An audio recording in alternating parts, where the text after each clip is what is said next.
bienvenida en nombre de la Dirección Desconcentrada de Cultura, de IDECA, del Grupo Pluralidades, como ustedes saben, y del GLTPI, el Grupo de Trabajo Permanente para Políticas Indígenas. Este es nuestro cuarto ciclo de conversatorios, es decir, es el cuarto año, el sexto año, pero el cuarto año aquí de manera conjunta, en el cual este espacio se ha convertido en un espacio de discusión, de diálogo y de aprendizaje de todo lo que son los temas de interculturalidad. Y esto solo es posible única y exclusivamente por alianzas y además por un trabajo conjunto. Quiero reconocer aquí el trabajo de IDECA, que viene trabajando estos temas hace muchos años y que a través de ellos hemos podido introducirnos en competencias que también son del Ministerio de Cultura. El tema de hoy es la identidad y autoidentificación étnica en los censos 2017. Todos sabemos que este año tenemos un censo y por primera vez en la historia de todos los censos que ha habido en el país, este censo tendrá una pregunta de autoidentificación. Estamos con Hugo Gilaca, presidente de UNCA y además vicepresidente del GLTPI, y nuestra amiga Ruth Flores, también de una organización que es parte del GLTPI, que es ONAMIAM. ¿Cuál es nuestro punto de vista sobre el Censo Nacional de Autoidentificación Étnica para nosotros, los pueblos indígenas originarios del Perú?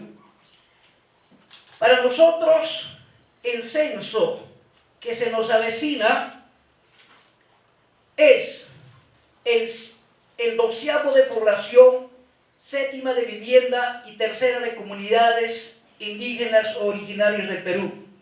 Así está establecido dentro de las normas que se han emitido a partir del año 2015. Identifiquémonos nosotros todos los peruanos, sobre todo la población indígena originaria, con mucho orgullo, como indígena u originario, porque eso es nuestra raíz. Para nosotros será una oportunidad para decir: aquí estamos los pueblos indígenas o originarios, y por primera vez el Estado nos preguntará a todos sobre nuestra identidad étnica y cultural, como están establecidos en las normas.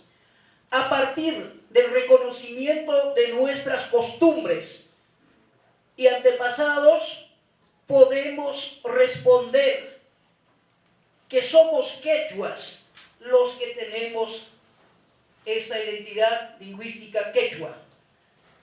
Diremos: somos aymaras los que pertenecemos a esta gran nación aymara.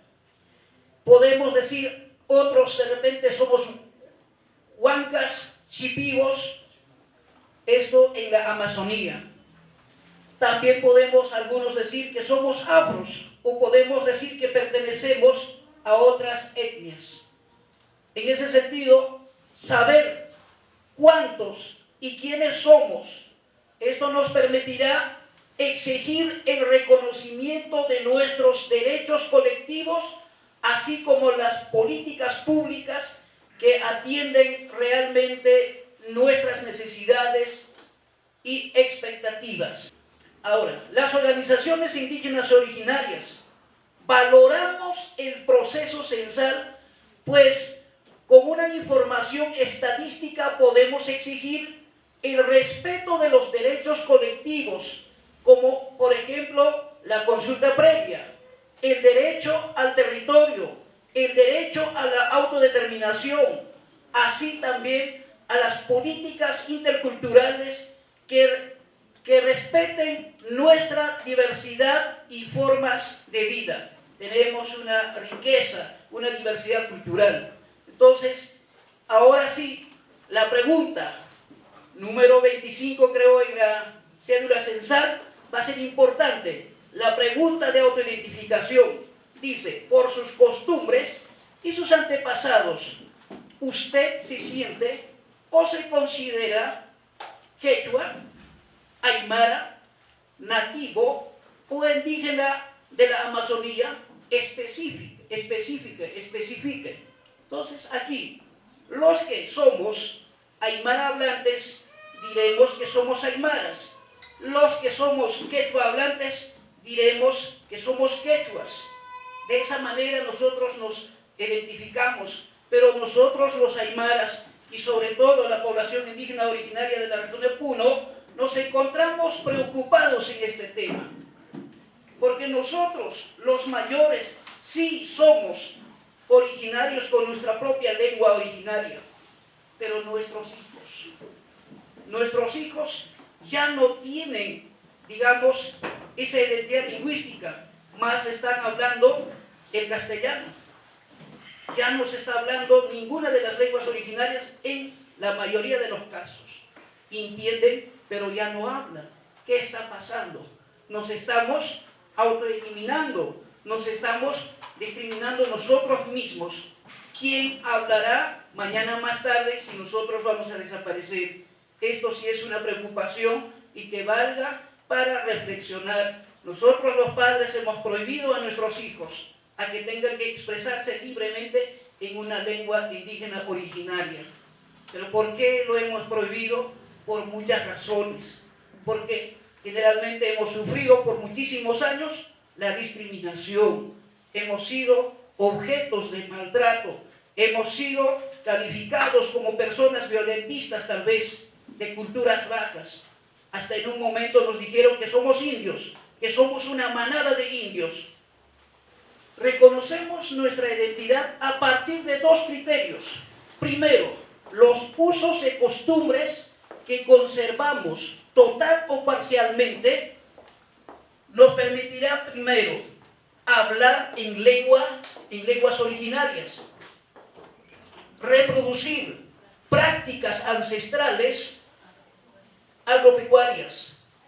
En otras actividades del campo también nos permitirá vivir en comunidades campesinas o nativas, poseer tierras y territorios comunales, organizarnos y trabajar comunalmente, practicar saberes ancestrales para curarnos, como el uso de las plantas medicinales, honrar a los apus, a los cochas, a las deidades ancestrales, celebrar festividades con danzas, músicas y tradiciones, vestir y comer. En el segundo aspecto o el segundo criterio es descender o pertenecer a pueblos preexistentes a la época colonial. Somos los chancas, canas, aymaras o de otras culturas. Pero nosotros, sobre todo los aymaras, nos consideramos inclusive población que preexistimos al Inca. Somos mucho más antes. Somos lubeates, somos canahates y por lo tanto nosotros preexistimos a la época colonial. Así es nuestra forma de ver el Censo de Autoidentificación Étnica 2017. Nosotros como organización venimos trabajando en esta pregunta de autoidentificación que nos dice, ¿no? Por primera vez, ¿no? Se va a llevar esta pregunta, ¿no? Y es una de nuestras oportunidades de decir ¿qué nos consideramos nosotros? Esa es la pregunta. ¿Nosotros qué nos consideramos? ¿Somos aymaras, quechuas? ¿De qué pueblo originario venimos? Por más que no dictamos, ¿no? Tengamos la vestimenta como la hermana que tiene, por más que usemos los celulares, eso no quiere decir que nuestra identidad está perdida, ¿no? Si nosotros, ¿cómo nos consideramos? La pregunta de la sección 5 de la pregunta 25 nos dice claramente: por sus costumbres y sus antepasados, ¿usted se siente o se considera quechua, aymara, nativo indígena de la Amazonía, pertenece o parte de otro pueblo originario, indígena o originario, negro, sambo, mulato, negro de pueblo moreno, pueblo afrodescendiente, blanco, mestizo y otros. Entonces, esta pregunta es muy importante. No, las organizaciones hemos venido trabajando desde el 2015, que se lanzó en febrero, el 20 de febrero, que fue el aniversario estadística, creo que fue en Lima, nos invitaron para hacer el lanzamiento de este censo, porque el censo se lleva cada 10 años. Hace 10 años no había esta pregunta de autoidentificación, por eso se decía, es censo de población y vivienda, y tercero de comunidades indígenas, y primero de comunidades campesinas. Antes solamente era censo de población y vivienda, nada más era. Entonces hay dos. Y las cédulas que se van a trabajar son diferentes, tanto en las comunidades campesinas o comunidades indígenas van a tener otra clase de preguntas, ¿no? No se olviden de sus raíces, porque sus raíces cuentan. ¿Por qué es importante que en este censo nos autoidentifiquemos con nuestra identidad cultural? ¿Por qué nosotros debemos decir yo soy aymara, o yo soy quechua, o yo soy chipigo, o soy ashaninga, en fin, otras culturas ancestrales, originarios, y con producto de los muchos años que siguen vivos, pero a pesar de la globalización, a pesar del modelo económico, del modelo neoliberal, del capitalismo, persistimos todavía, ¿no? El primero va a ser el respeto de nuestros derechos colectivos. Sabemos que los derechos colectivos están reconocidos en los convenios internacionales, como el convenio 169, como también en la Declaración Universal de los Derechos de los Pueblos Indígenas y en la Ley de Consulta Previa. Están textualmente citadas los derechos colectivos de los pueblos indígenas. Por ejemplo, un efecto positivo, un realce en la política pública del Estado va a ser en el reconocimiento y titulación de los territorios comunales ancestrales, cosa que hasta la fecha no se ha hecho. Solo se ha hecho titulación de tierras en comunidades, ¿no? Como particular, en parcelas. No se ha titulado hasta la fecha como comunidad, ¿no? Eso se ha exigido a partir de GTPI a nivel nacional, se está exigiéndose constantemente a que haya una política para titulación de territorio integral, del conjunto habitacional de la comunidad campesina o de la comunidad nativa. Respeto a la consulta previa ante las medidas legislativas y administrativas que nos afectan, que es otro derecho colectivo, ¿no? A veces solicitamos una parcialidad o X, un centro poblado, y dice no acepto esa concesión minera o esa tal concesión hídrica, en fin. Entonces, y nos dicen, a ver, ¿tú quién eres para que te opongas a esto? ¿No? En la época de la gestión del señor Ana García Pérez, por ejemplo, ese conflicto. Entonces, si no vamos a ser reconocidos como comunidad, si no nos autoidentificamos, simplemente somos como cualquier otro ciudadano. Y si somos como cualquier otro ciudadano peruano, no tenemos ese derecho colectivo como pueblo indígena. Entonces es necesario que en las preguntas relacionadas a comunidades campesinas, nuestros apus en la selva, en este caso nuestros presidentes comunales, digan y podamos hacernos respetar este derecho a la consulta previa. Porque la consulta previa solo es para los pueblos indígenas originarios, que en el Perú se llaman comunidades nativas, comunidades campesinas. Las parcialidades no reconoce el Estado peruano. Las parcialidades simplemente las reconocen los municipios. Pero con nuestra autoidentificación, ¿qué cosa podemos decir? Nosotros, las parcialidades, somos pueblos indígenas, ¿no? Entonces eso ya depende de nuestro presidente, de nuestra comunidad o de nuestro APU en la selva. Respecto a protección de lenguas y saberes originarios, ¿no? Hay ciertas políticas recientemente impulsadas también por el Ministerio de Cultura o el Viceministerio de Cultura para insertar conocimientos ancestrales, ¿no? Una de ellas, por ejemplo, que pienso que es acertada, en muchas instituciones ya se está implementándose, que haya por lo menos un traductor en idioma nativo, ¿no? Entonces, eso va a ser importante. La educación intercultural bilingüe, por ejemplo, ¿no? Entonces, y otras políticas del Estado que hay que arrancar. Si vamos a hacer poco, si en este censo van a resultar solo, digamos, en el país de los tantos millones, 1000 personas indígenas, ¿habrá política para nosotros? No va a haber. Pero si en este último censo nosotros nos autodefinimos, nos autoidentificamos, decimos somos aymaras, si somos varios, si somos muchos, yo sé que va a haber políticas del Estado. Vamos a arrancar con esa fuerza, ¿no? El otro tema es mejora de servicios de salud y que se respete nuestro enfoque intercultural. En el salud, las comunidades campesinas tienen sus colliris, sus parteras. ¿Cuántos de estos son insertados en la política del Estado? A ver, en el servicio de salud, en los hospitales, o en el salud, en algún sitio, nuestro conocimiento ancestral ha entrado ahí, no entra. ¿Por qué no nos consideran? Porque no saben cuántos somos, ¿no? Entonces tendremos que demostrar en este censo que somos muchos, que somos varios, y por lo tanto merecemos respeto, y no solo respeto, también interculturalidad, que nos inserta al Estado, ¿no? Reconocimiento de la diversidad cultural para el funcionamiento del Estado plurinacional, que es muy interesante que el Estado vecino, Bolivia, avanza bastante. Cada cultura es cada nación. El Perú, la constitución política, ¿cómo define el Estado? Es una nación jurídicamente organizada. ¿Es cierto eso? Falso, ¿no? Somos varias naciones jurídicamente organizadas. Y cada nación, hasta podemos arrancar autonomía a cada nación, porque pensamos diferente, ¿no? A partir de nuestra diferencia hacemos una sola unidad. Para mí, por ejemplo, el Estado incaico, el Estado plurinacional de los incas ha sido un Estado que ha sabido reconocer.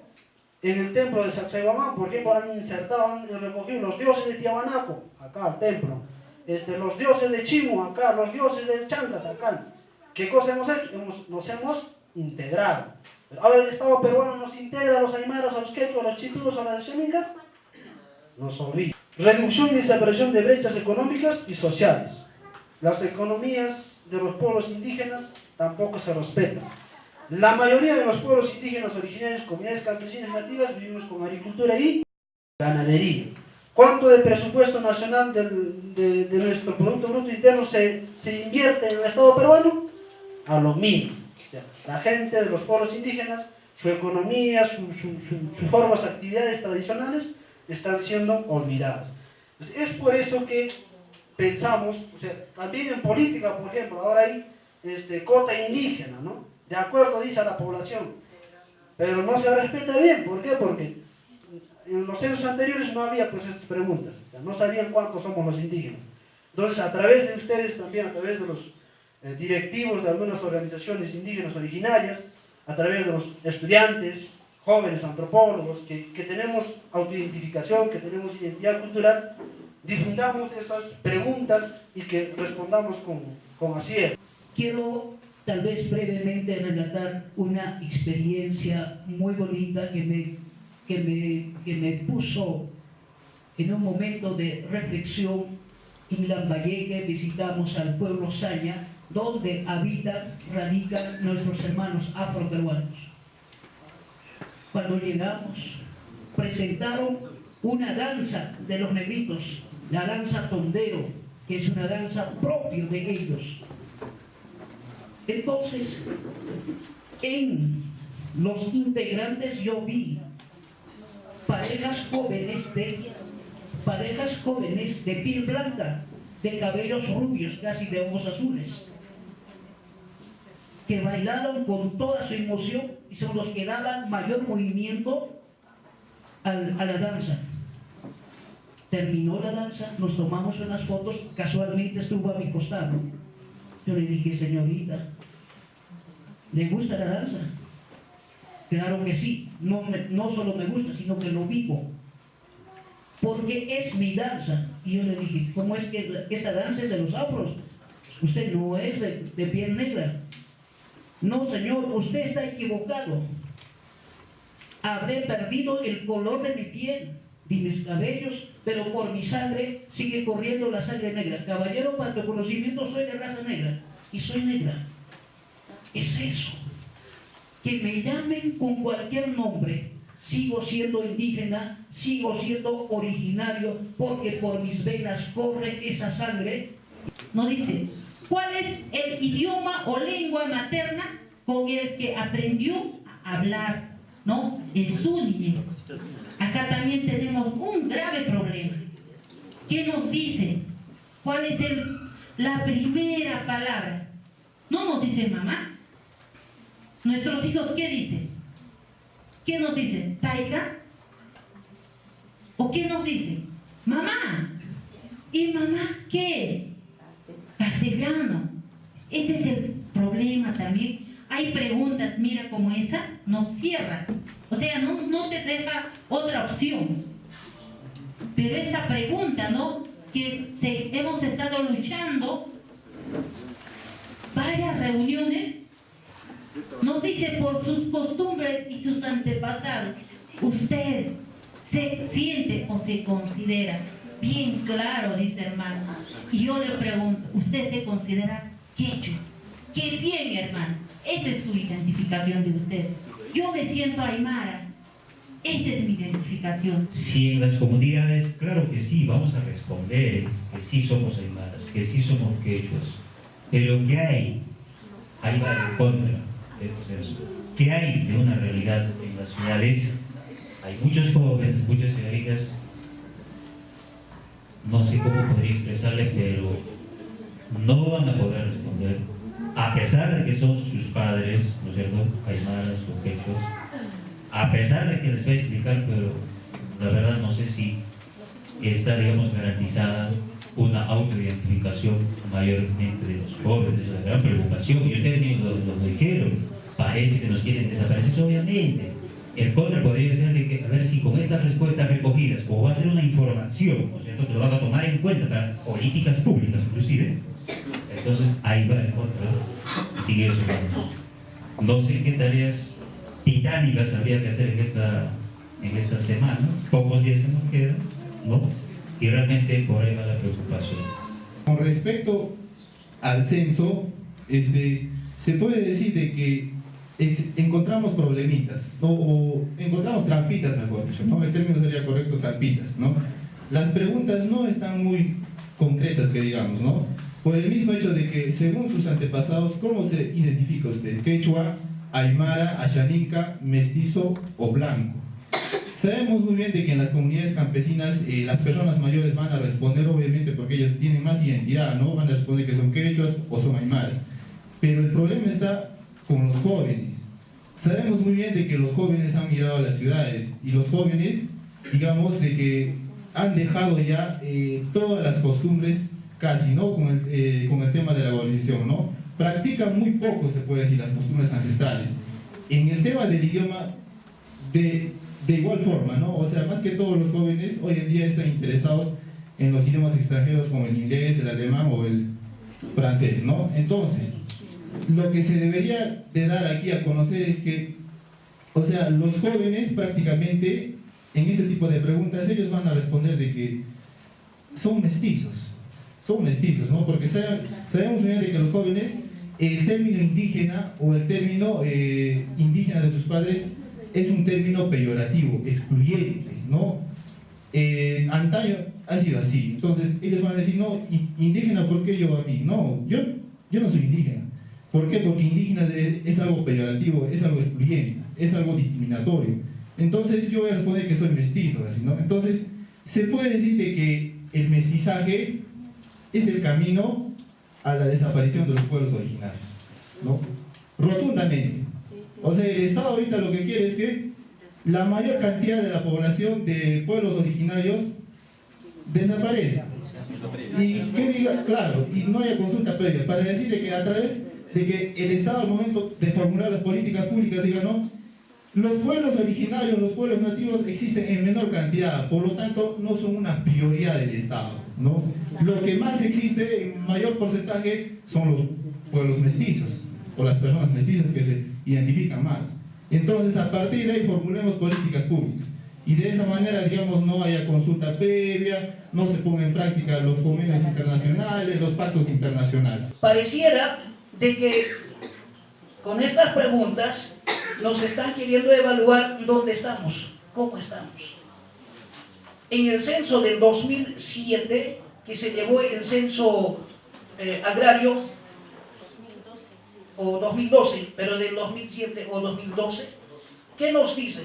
Que en la región de Puno solo existimos un aproximado de 340.000 aymaras. ¿Seremos solo eso? ¿Será verdad? No, nosotros somos más. A nivel nacional se nos dice que nos aproximamos a 500.000, pero no somos eso. Ahora depende de cómo vamos a responder. Pero ahí hay un peligro. Los jóvenes, ¿qué dirán? Ahí estamos. Es una preocupación verdaderamente. ¿Verdad que también han salido algunas normas bastante lesivas en cuanto a tierra y territorio? Por ejemplo, el decreto legislativo 1333, que ha sido publicado el día 6 de enero del presente año en el Diario Oficial del Peruano, de que habla de reubicación poblacional, de expropiaciones, de reajustes, de títulos de propiedad y de otras cosas. Entonces son cosas que son amenazas prácticamente, pero que se ha luchado, sí se ha luchado, que se ha logrado la derogatoria, sí se logró sin el aymarazo. Hay dos elementos para uno que se autoidentifique, ¿no? Se autodenomine uno mismo. Uno es el elemento subjetivo, que es la conciencia. Yo pues yo soy aymara, soy tal, soy de la comunidad. El otro elemento que es el elemento objetivo, que es las costumbres, tradiciones, ropa, forma de comer, forma de vivir, forma de hacer chakra, forma de hacer agricultura, economía, salud, todo, que es elemento objetivo. Pero yo como aymara, en este censo, al final de cuentas digo, pero yo no quiero compartir con mi clase de la comunidad, digo, yo soy misti, ¿no? Y diré que soy misti. Y el censo me considera como misti. Entonces, ¿de quién depende eso? De nosotros mismos. Eso estamos hablando hoy día. Autoidentificación. Eso estamos hablando. No podemos falsear el dato. Si a mí me pregunta el censador, señor, ¿usted se considera blanco? Ya, pues no soy blanco, pero marco que soy blanco, el INE me va a considerar que soy blanco, pues, ¿no? Entonces, eso depende de nuestro elemento subjetivo. Si yo me considero que soy indígena, voy a decir, soy indígena, soy originario. Ahora, el término indígena originario, eso se ha debatido en muchos eventos grandes. CNA ha debatido, CSP ha debatido, UNCA ha debatido, FEMUNCARINAP, PONAMIAP, ADIACEP. Hay 8 organizaciones representativas a nivel nacional, ¿no? Entonces, las 8 organizaciones, todo el mundo ha debatido, somos indígenas, somos originarios, somos campesinos, somos ayllus, somos jaque, somos runa, ¿qué somos? Señor, yo he escuchado en muchos eventos en que han concluido, nos pueden denominar como ellos quieren, nos pueden decir que eres comunero, nos pueden decir que eres campesino, pero nosotros nos identificamos de una forma, eso también es autoidentificación. Pero hay un problema grande en tema de legislación. En el convenio 169 no te habla pues, de comunidad campesina ni te habla de comunidad nativa. Te habla de pueblos indígenas originarios. Si nosotros vamos a decir somos campesinos, en ese caso el convenio 169 nos va a reconocer, nos va a separar. Entonces vamos a exigir consulta previa, no vamos a poder exigir. Pero a nivel nacional, la ley de consulta previa sí nos ha reconocido, como comunidad campesina, como pueblo originario. Bien, ¿no? Entonces son avances que recientemente los pueblos indígenas estamos conquistando, porque antes éramos huachas, pues, antes éramos pongos, éramos bachilleros, éramos sirvientes místicos. Pero poco a poco, producto de nuestras luchas, producto de nuestras huelgas, de los derrames de nuestros dirigentes, estamos recuperando nuestra identidad. Y yo pienso que hay que continuar. Este censo, por ejemplo, poner 2, 3 preguntas y hacer un censo de las comunidades campesinas, es un logro, que es un pasito pequeño de repente, insignificativo, pero es un logro, es un avance, ¿no? Seguro que en los próximos censos haremos insertar muchos temas, nos insertaremos en el gobierno, hasta de repente haremos nuestro propio autogobierno de los pueblos indígenas. Realmente para nosotros es una preocupación que es de nuestra identidad. Y nuestros gobernantes tienen que plasmarlo, nuestra cultura. Somos pluricultural, multibilingüe, hermanas y hermanas. Creo que a base de eso, cada organización nosotros tenemos que concientizar, sensibilizar, llegar a las comunidades campesinas. Basta que nosotros estamos los dirigentes, lideresas informados, pero también tenemos que multiplicar, construir avanzar, informar cómo tienen que tener en posición, autoidentificarse este censo de la población y también de la vivienda, lo que se va a realizarse el 22 de octubre. Y por lo puesto creo que es la resistencia de 500 años. Nosotros las comunidades originarios o campesinas indígenas somos de preexistencia. La lucha es 500 años para nosotros y entonces, hermanas y hermanos, nosotros tenemos que plasmar y también estas políticas indígenas tienen que estar reconocidas en nuestro país y por lo tanto también transversalizar, visibilizar a base del convenio 169. He escuchado al hermano que está preocupado que comunidades campesinas no están reconocidos en convenio 169. Nosotros somos comunidades campesinas, ya que llamamos en el ámbito de región Puno todos, pero sin embargo somos originarios indígenas y del pueblo, compañeros. Entonces es una experiencia realmente buena para nosotros, creo yo, estoy hablando a nombre de IDECA también, y a nombre de Pluralidades, que está por ahí la señora Ana Pino. Creo que es una forma de enfocar estos conversatorios de manera diferente, ¿no? y por lo menos yo saco muchas conclusiones y es muy interesante todo lo que se ha manifestado en esta reunión. Con esto, a nombre del Ministerio de Cultura, de IDECA, del Grupo Pluralidades, queremos darle el agradecimiento por estar presentes.